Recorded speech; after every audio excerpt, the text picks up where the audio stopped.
hadn't talked to you since changed quarterbacks. Kind of walk us through a little bit of your input into that and why you wanted to move on from Teddy and go to Sam. Look, personnel decisions. I'm the offensive coordinator. That's something that obviously Coach Rule and Scott, they handle all the personnel decisions, and it's my job as the offensive coordinator to put our players in position to have success. And so I'm excited about the direction that we're going with this organization, with this offense, and I'm just excited for the season to come around.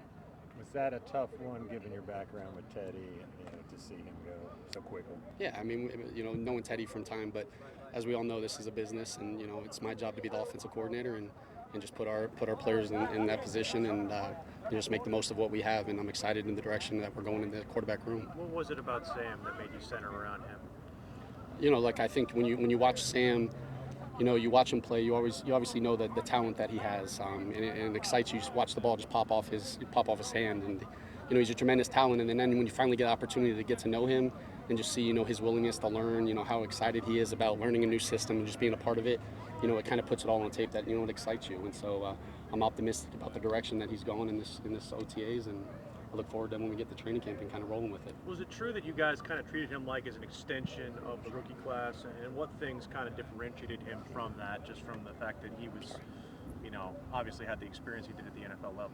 Yeah, no, I wouldn't say that we were treating it like a rookie.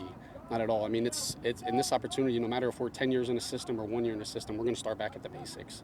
And so, it just so happens this is his first year in the system, and so it just gave us an opportunity to start from the ground up and go with that from him. And so, how you doing, Demo? And so it's nothing different, whether it's Christian McCaffrey being in year 2 in the system, or DJ Moore, or just Sam Darnold. It's just another opportunity for us to just talk about the why and everything like that and go from there. So he's been great with that. Joe, did you get a chance to talk to Teddy, on a personal level, when the trade happened, and what was your communication like with him? Yeah, no, I'm always, whenever we move in a direction, I'm always just we have a relation. We understand there's a business with this, but, these guys still do, work for us and to give everything for that. So we had a conversation, and, I wish him the best over there, and I know he wishes the same over here. And then what was your exposure? Like, what did you know of Sam before, going back? I know you paths haven't really crossed before, but how had you seen him before? Or what had been your evaluation of him? Well, that happened, when I was, when I was in New Orleans, he was coming out in the draft class. So I remember evaluating him out of college and, and the talent that he has. And then I think, you always, when you watch red zone tapes and opponent breakdowns, and, the Jets are were in our, have been in our breakdowns. And so I've known about Sam, and you're always studying quarterback play. And so it's, he's been everything we've kind of been looking for. You remember your evaluation of him? I do. I remember that. But, that's when he was coming out. So, all I can kind of judge it off of is how everything's kind of been right now with him, and it excites us. How is he different now than he was then? It's hard for me to completely. All I can say is right now I think he's doing a great job. Look, whenever you install a new system, there's going to be good and there's going to be bad, and we're not trying to, win our first game of the season right now. We're going to have growing pains, just everybody. So there's going to be a lot of good and there's going to be bad, but I look forward to that because it's great learning experiences, and so with that, he's been great with that. You got a lot of credit for kind of turning things around with Joe Burrow at LSU. Took this game to another level. Any similarities that you see in what Sam and Joe did that makes you feel like you can make that same kind of transition? Yeah, no, I'm not going to compare. One situation's completely different. Different football players. All I can just say is, just being with Coach Ryan and Sam, just the work ethic and the approach that he takes. He's extremely proactive in his own development, so he's doing a great job of just showing up with a hard hat mentality and taking advantage of these days. So why do you think he hasn't succeeded up until now in the NFL? Nah, that's something I can't, I can't really speak on. All I can think of is, right now we're just doing everything we can to just put him in those positions and kind of grow him in this system and just evolve the system around him. And I think he knows that, and he's excited about it.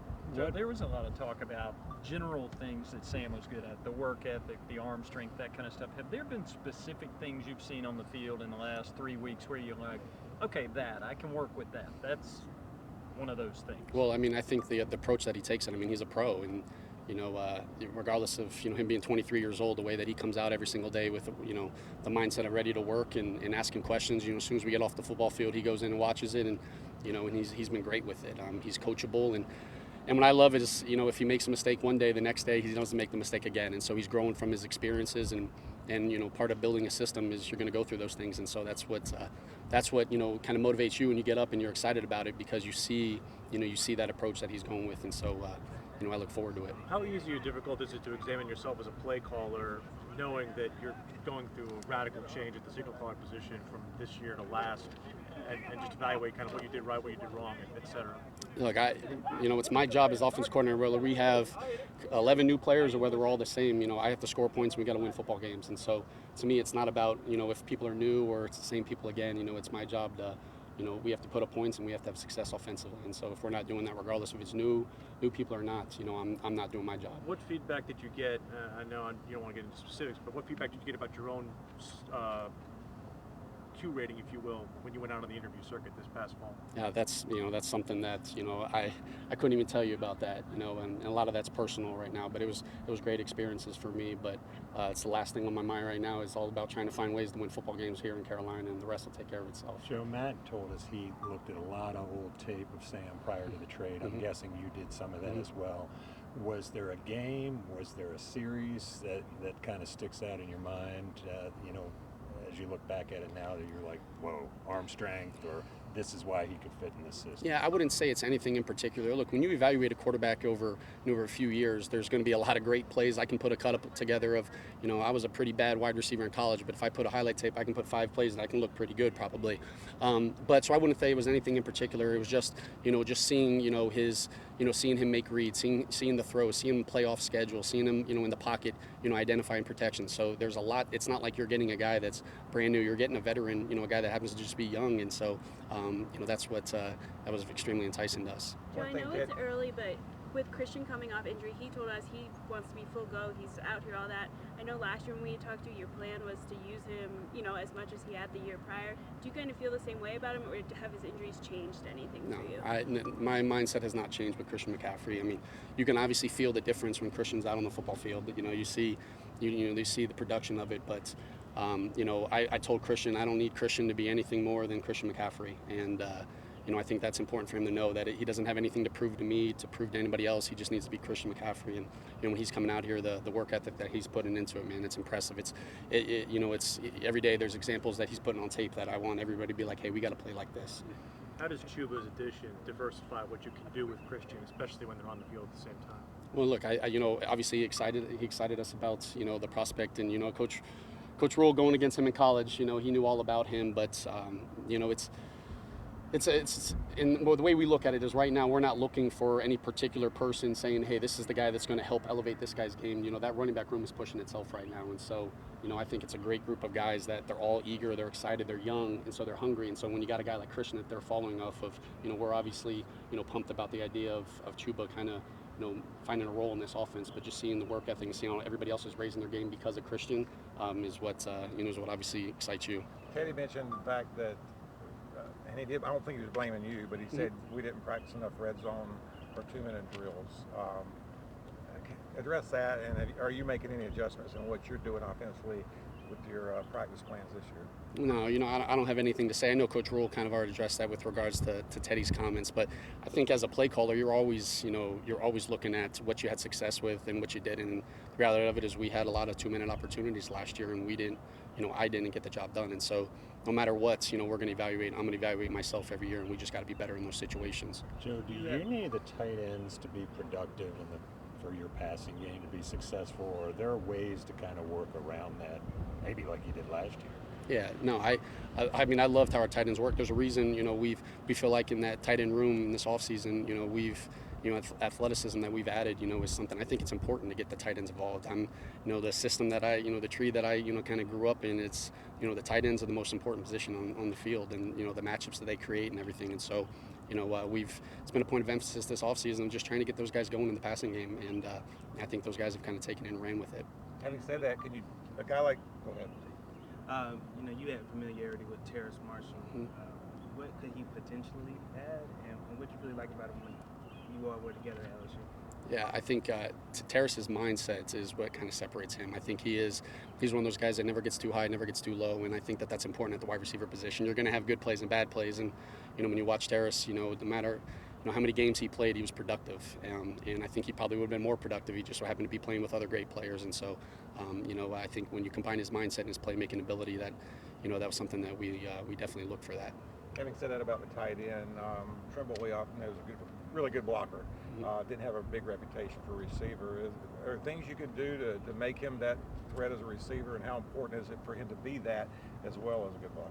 Yeah, I think he's, the athleticism that he's shown. I think Coach Ange has done a great job of working with him and developing his game in the pass game. But I don't see Tommy as a guy that's just a run blocker. I see as a guy that I think is eager to be a complete tight end. And so it's our job right now, OTAs and training camp, to just find out exactly what he can and just kind of evolve and roll with that. Now that you've had like a good amount of time to take a step back from your first season as an offensive coordinator, is there anything that like you want to do differently this year that you were like, I wish I'd realized that halfway through the season, or something that now looking back you plan to change? Well, I think every year, like I might have said it day one, as your system should evolve every year. If you're just doing the same thing over and over, regardless if you're having success, people are going to catch up to you, and if you're not having success, you obviously have to continue to evolve it. And so that was something that's is just natural, regardless of we were 5-11 last year. We have to do better. But I think from my standpoint, every not getting OTAs last year, like every rep that we get out here is one more rep than we got last year. And so that for me is I'm so intentional about those reps and how important and how vital they are. And so I'm just as critical about myself not having success, but knowing that every rep out here is going to make us better next year. Your assessment of Arnold and also Ian.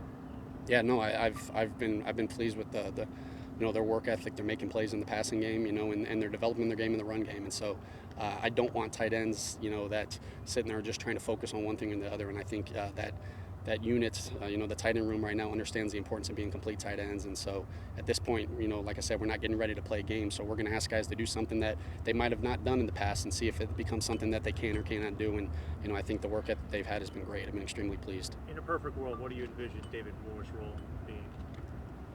We have two David Moores. The receiver. We got a DJ Moore and two David Moores. The receiver, David Moore. No, in my mind, I think he's a guy that's coming in here that we saw.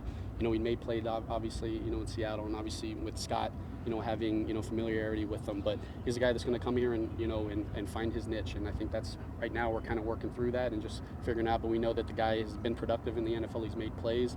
And whether he's going to help us on third down, red zone, in these situations, I think all that we're going to kind of find that out as, as training camp comes. But I've been pleased with his work ethic. What do you call those three guys inside?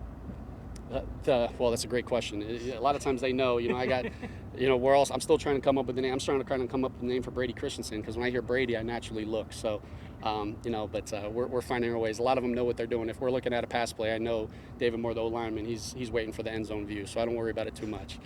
Do you think Sam he's been in big markets his entire career, LA and now New York, what do you think coming to a smaller market, maybe not quite the focus, is going to do for him?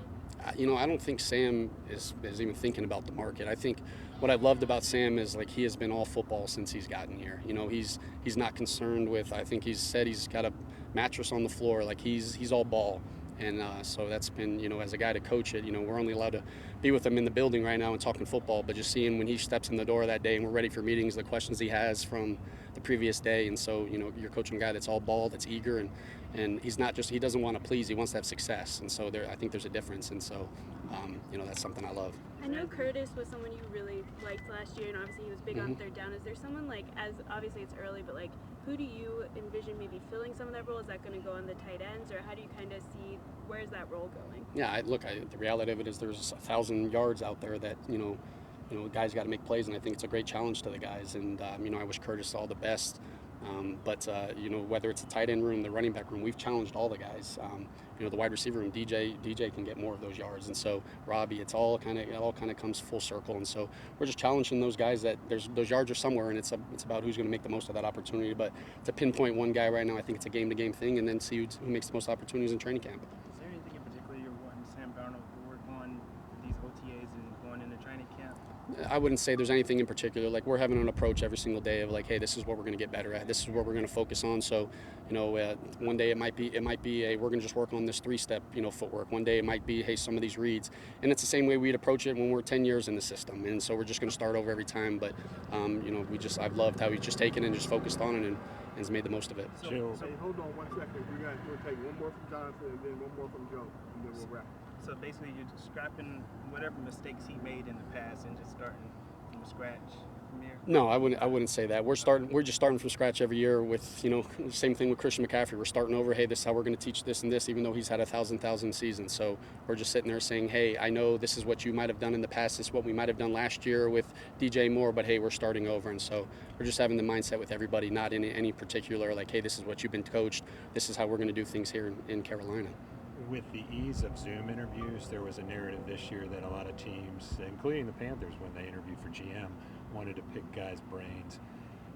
When you went through the interview cycle, were you able to do that kind of in reverse and kind of bring back anything that'd be beneficial for the Panthers in your offense? Yeah, I'm sure that there's things that stand out, but I was just grateful for the opportunities and got to got an experience that not many people were fortunate to get, and so yeah, I'm sure there's stuff that you can pick up, but nothing that immediately comes to my head.